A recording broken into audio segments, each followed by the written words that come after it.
करवा चौथ व्रत कथा। एक परिवार में 7 भाई और एक बहन थी। सभी भाई अपनी बहन से बहुत प्यार करते थे और हमेशा इकट्ठे खाना खाते थे। जब बहन की शादी हो गई तो बहन ने करवा चौथ का व्रत कर लिया।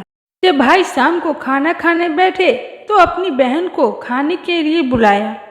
तब बहन ने कहा कि आज मेरे चौथ माता का व्रत है। तब भाइयों ने सोचा कि चांद पता नहीं कब तक निकलेगा और उसकी बहन तो सुबह से भूखी है। उन सब ने उपाय सोचा और दूर पहाड़ पर जाकर आग जलाई और उसके आगे चन्नी लगाकर चांद बना दिया। और भाइयों ने बहन से बोला, बहन चांद निकल आया है। इतना सुनकर लड़की ने अपनी भाभीयों से बोली कि चांद निकल आया है। तो भाभियाँ बोली, ये चांद आपके लिए हुआ है। वो बोली थी। नकली चांद के अर्घ देकर भाइयों के साथ खाना खाने बैठ गई। उसने जैसे ही पहला ग्रास तोड़ा तो उसमें बाल आ गया। दूसरा तोड़ा तो इतने में उसके ससुराल से बुलावा आ गया कि लड़की को तुरंत ससुराल भेजो। जब माँ ने बेटी को विदा करने के लिए कपड़ों का बक्सा खोला तो उसमें सबसे पहले काला कपड़ा ही निकला। तब माँ इसे अपशगुन मानकर बहुत डर गई। उसने अपनी बेटी को एक चांद का सिक्का देते हुए कहा, तुझे रास्ते में जो भी मिले उसके पैर छूती जाना और जो तुझे सुहागन होने का आशीर्वाद दे उसे ये सिक्का दे देना और अपने पल्लू पर गांठ बांध लेना। वो पूरे रास्ते ऐसे ही करती गई पर किसी ने उसे सुहागन होने का आशीर्वाद नहीं दिया। जब वो अपने ससुराल पहुंची तो बाहर उसके जेठूती खेल रही थी तो उसके पैर छुए तो उसने सदा सुहागन का आशीर्वाद दिया। तो उसने सिक्का जेठूती को दे दिया और पल्लू पर गांठ बांध ली। जब घर के अंदर गई तो देखा उसके पति की मृत्यु हो चुकी है और वो घर के अंदर पड़ा है।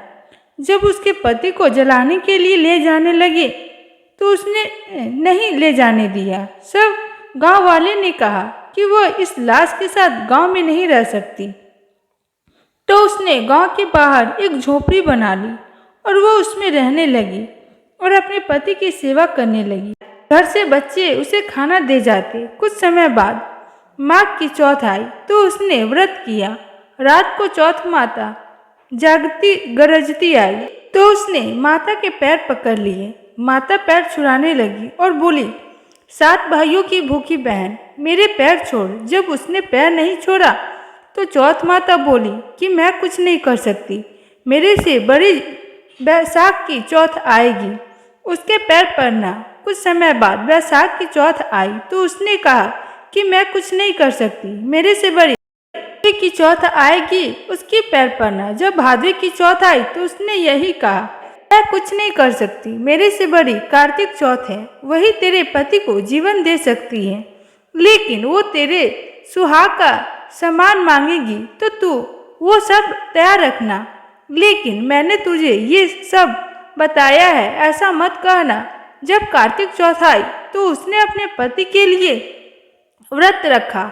रात को चौथ माता आई तो उसने पैर पकड़ लिए तो माता बोली, 7 भाइयों की लाडली भूखी बहन घनी तिसाई पापनी मेरे पैर छोड़। तब वो बोली कि माता मेरे से भूल हो गई है, मुझे माफ़ कर दो और मेरे पति को जीवन दान दो। जब उसने माता के पैर नहीं छोड़े तो माता बोली कि ठीक है, जो सामान मैं मांगू वो मुझे ला कर दे।